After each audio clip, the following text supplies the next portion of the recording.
ზესტაფონის მუნიციპალიტეტის საკრებულო მორიგ სხდომაზე კიდევ ერთ საბიუჯეტო ცვლილებას დაუჭირა მხარი, რომელიც როგორც საკითხის წარმოდგენმა ვიცე-მერმა თქვა, ფინანსური რესურსების ოპტიმალური გადანაწილებისა და დაგეგმილი პროექტების შეუფერხებელი დაფინანსების აუცილებლობით იყო გამოწვეული. ასევე საკრებულო მოიწონა მუნიციპალიტეტის მერიის მიერ მომზადებული წინადადება რეგიონებში განსახორციელებელი პროექტების ფონდიდან დაფინანსების მიღების საჭიროებისთვის. სხდომაზე წარდგენილი იქნა მიმდინარე წლის 2026 წლის ზესტაფონის მუნიციპალიტეტის ბიუჯეტის ცვლილების შეტანის შესახებ პროექტი, რომელიც რა თქმა უნდა წარმატებით იქნა მიღებული და მიღებული საკრებულო სხდომაზე აღნიშნული ბიუჯეტის პროექტში ცვლილებები გამოიწვია მიმდინარე წლის ბიუჯეტიდან ნაშთების სახით გადმოტანილი მოთანხმება, ასევე მიმდინარე პროექტების შედეგად საქართველოს რეგიონების განვითარების ფონდიდან ჩვენ გამოგვეყო 6.180.190 ლარი, რომლის შედეგადაც ჩვენ მუნიციპალიტეტში განვახორციელებთ რამდენიმე ათეულ მნიშვნელოვან პროექტს, რომელიც დადებითად აისახება ზესტაფონის მუნიციპალიტეტის იერსახეზე და თითოეული მოქალაქის ყოველდღიურ ცხოვრებაზე. გაცნობებთ, რომ მიმდინარე წლის ბიუჯეტი, როდესაც ჩვენ დავამტკიცეთ, შეადგენდა 38.328.400 ლარს, ხოლო დღეს დღევანდელი მუნიციპალიტეტის საკრებულო სხდომაზე მიღებული ცვლილებების თანახმად უკვე ჩვენი მუნიციპალიტეტის ზესტაფონის მუნიციპალიტეტის 2026 წლის ბიუჯეტის მოცულობა შეადგენს 53.764.200 ლარს. აღნიშნული ბიუჯეტით ჩვენ შევძლეთ ბევრ სასიკეთო საქმე გავაკეთოთ თითოეული მოქალაქისთვის, მუნიციპალიტეტში განვახორციელოთ მნიშვნელოვანი ინფრასტრუქტურული, სოციალური და საგანმანათლებლო პროექტები, რომელიც ასევე დადებითად აისახება ახალგაზრდების ცხოვრებაზე მუნიციპალიტეტში. ამასთან დაკავშირებით კიდევ ერთხელ მინდა აღვნიშნო, რომ ჩვენ ზესტაფონის მუნიციპალიტეტში კვალის დასახლებაში ვახორციელებთ ახალი სპორტული სკოლის მშენებლობას, რომელიც სულ უახლოეს კვირეებში დაიწყება მშენებლობა. სხდომაზე განისაზღვრა ასევე მუნიციპალიტეტის საკუთრებაში არსებულ უძრავ ქონებაზე წლიური საიჯარო ქირის ოდენობა. აღნიშნული რეგულაცია უზრუნველყოფს მუნიციპალური ქონების გამჭვირვალე მართვას და ადგილობრივი ბიუჯეტის შემოსავლების ზრდას. დღის წესრიგის თემების შემდეგ სხვა საკითხისთვის დრო ლევან ურიადმყოფელმა მოითხოვა, რომელიც ლელო ძლიერ საქართველოს წარმოადგენს. გითხარით მოგმართეთ ამდენი თანხა დაიხარჯა სანტურიას ქუჩაზე სანიაღი არხის მშენებლობაზე.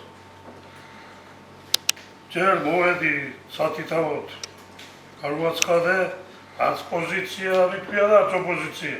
მე გითხარით როგორც გასაკეთებელი საქმე და განაუდენე. არავინ ყურადღება არ მიაქცევს. დღესაც გამოდის ამდენი ხვალორღი ჩადის ისინი სანიაღში, რომელიც ხვალზე ისანიავრე ხელახლა გასახსნელი და ის თანხა, რომელიც 150,000 დავიწყდა და 600,000 დავამთავრე, სრულიად უმიზნო ის თანხები გადაღება წყალში.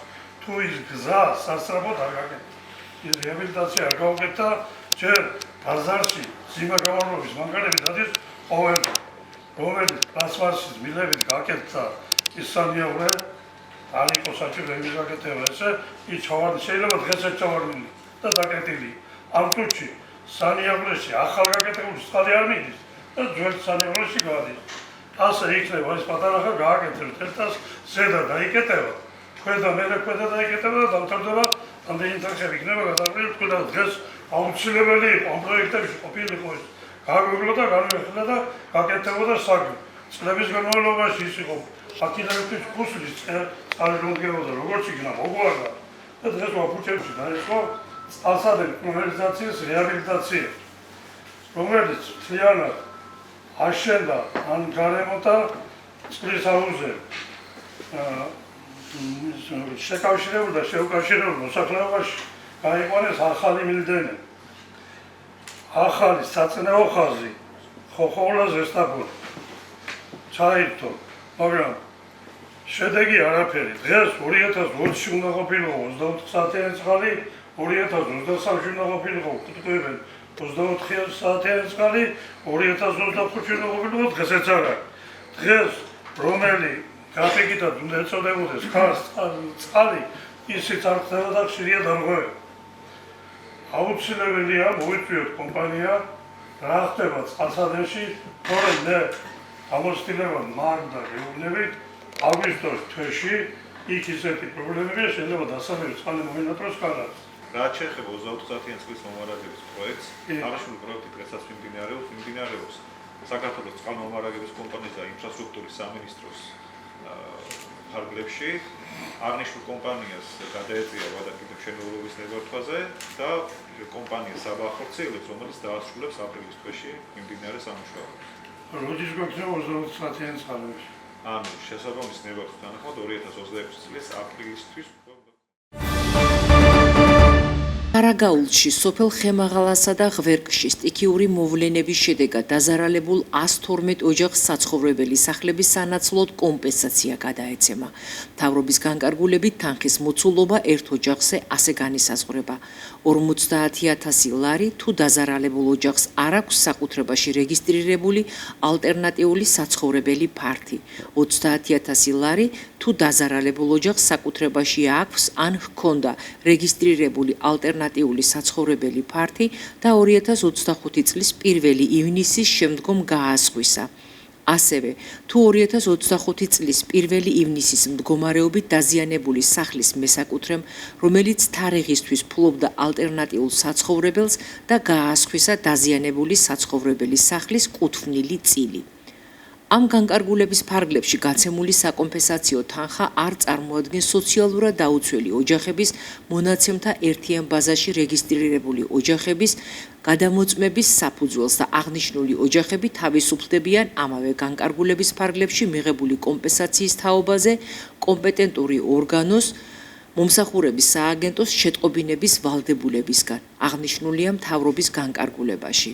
შეგახსენებთ, შპს გეოლოგიკის მიერ მომზადებული საინჟინრო გეოლოგიური დასკვნის თანახმად ხარაგაულში, ხემაღალსა და ღვერკში მეწყრული პროცესები დაახლოებით 30 მილიონ კუბურ მეტრზეა გავრცელებული. საშუალო სიმაღლე კი 53 მეტრს შეადგენს. ამასთანავე კომპანიის მიერ მომზადებულ კვლევაში აღნიშნულია, რომ ადგილზე არსებული მეწყრის მასშტაბის გათვალისწინებით ძნელად წარმოსადგენია ისეთი ეფექტური საინჟინრო ღონისძიების გატარება, რომელიც უზრუნველყოფს მეწყერის შეჩერებას, ფერდობის სტაბილიზებას და უსაფრთხოს გახდის ადგილზე არსებულ სოფლებში ცხოვრებას, გადაადგილებასა და სხვა საქმიანობას. გასული 24 საათის განმავლობაში სამართალდამცველების მიერ თბილისსა და რეგიონებში ჩატარებული საპოლიციო ღონისძიებების შედეგად დაკავებულია უპრეცედენტო რაოდენობის 88 ნარკორეალიზატორი და ნარკოდანაშაულში ჩართული პირი. ამის შესახებ შინაგან საქმეთა მინისტრის მოადგილემ ალექსანდრე დარახველიძემ ბრიფინგზე განაცხადა. მისი თქმით, ამოღებულია განსაკუთრებით დიდი ოდენობით სხვადასხვა სახის ნარკოტიკული და ფსიქოტროპიული საშუალება, ცეცხლსასროლი და ავტომატური ცეცხლსასროლი იარაღები და სავარაუდოდ ნარკოტიკების უკანონო რეალიზაციის შედეგად მიღებული თანხა.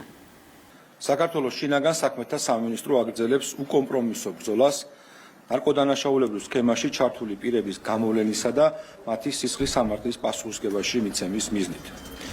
მხოლოდ გასული 24 საათის განმავლობაში სამართალდამცველების მიერ თბილისსა და რეგიონებში ჩატარებული საპოლიციო ღონისძიებების შედეგად დაკავებულია უპრეცედენტო რაოდენობის 88 ნარკორეალიზატორი და ნარკოდანაშაულში ჩართული პირი.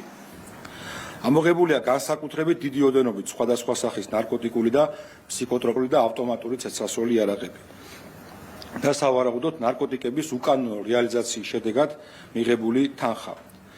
დაკავებულებს შორის არიან როგორც საქართველოს, ასევე უცხო ქვეყნის მოქალაქეები.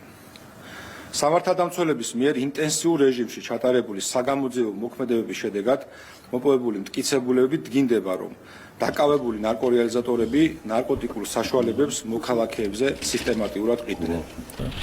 პოლიციამ მოსამართის განჩინების საფუძველზე განხორციელებული ნარკოტიკების საკონტროლო შესყიდვების, ასევე ბრალდებულების მიერ მითითებული ადგილებიდან მათი პირადი ავტომანქანების და საცხოვრებელი სახლების ჩხეკის შედეგად განსაკუთრებით დიდი ოდენობით სხვადასხვა სახის ნარკოტიკული საშუალება, მათ შორის კოკაინი, ჰეროინი, ალფა-პვპ, უპრენორფინი, მეთადონი, მორფინი, MDMA და გამომშალი მარიხუანა მივტკიცებად ამოიღო. საგამოძიებო მოქმედების შედეგად ასევე ამოღებულია ნარკოტიკული საშუალებების დაფასვებისათვის საჭირო მასალები. გამოძიება საქართველოს სისხლის სამართლის კოდექსის 226, 260, 260 ტერცია, 260 კვარტა, 261 და 265 პრიმა მუხლებით მიმდინარეობს, რაც 20 წლამდე ან უვადო თავისუფლების აღკვეთას ითვალისწინებს. აქვე შეგახსენებთ, რომ საქართველოს შინაგან საქმეთა სამინისტროს მიერ ნარკოდანაშაულის წინააღმდეგ ბრძოლის შედეგად 2025 წლის ბოლო 7 თვის განმავლობაში ნარკოტიკული დანაშაულისთვის საქართველოს მასშტაბით დაკავებული და სისხლის სამართლის პასუხისმგებაში მიცემულია 5000-ზე მეტი ადამიანი, მათ შორის 2000-მდე ნარკორეალიზაციაში ჩართული პირი. საქართველოს შინაგან საქმეთა სამინისტროს სხვადასხვა დანაყოფის თანამშრომლები ქვეყნის მასშტაბით მუდმივ რეჟიმში აგრძელებენ ნარკოდანაშაულის წინააღმდეგ კომპლექსური ღონისძიებების გატარებას.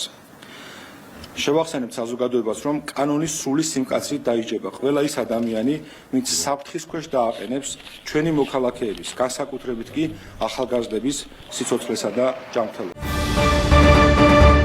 შინაგან საქმეთა სამინისტროს იმერეთის პოლიციის დეპარტამენტის თერჯოლის რაიონული სამმართველოს თანამშრომლებმა განსაკუთრებით დიდი ოდენობით ნარკოტიკული საშუალების უკანონო შეძენა, შენახვისა და რეალიზაციის ხელშეწყობის ბრალდებით უკრაინის მოქალაქე 1998 წელს დაბადებული პირი დააკავეს. სამართალდამცველებმა ბრალდებულის დროებითი საცხოვრებელი სახლის ჩხრეკის შედეგად სარეალიზაციოდ გამზადებული, განსაკუთრებით დიდი ოდენობით ნარკოტიკული საშუალება მეთადონი ნივთი მტკიცებად ამოიღეს.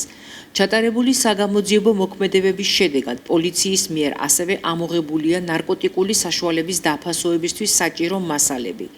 გამოძიება სისხლის სამართლის კოდექსის 260 და 260 კვარტა მუხლებით მიმდინარეობს, რაც 20 წლამდე ან უვადო თავისუფლების აღკვეთას ითვალისწინებს.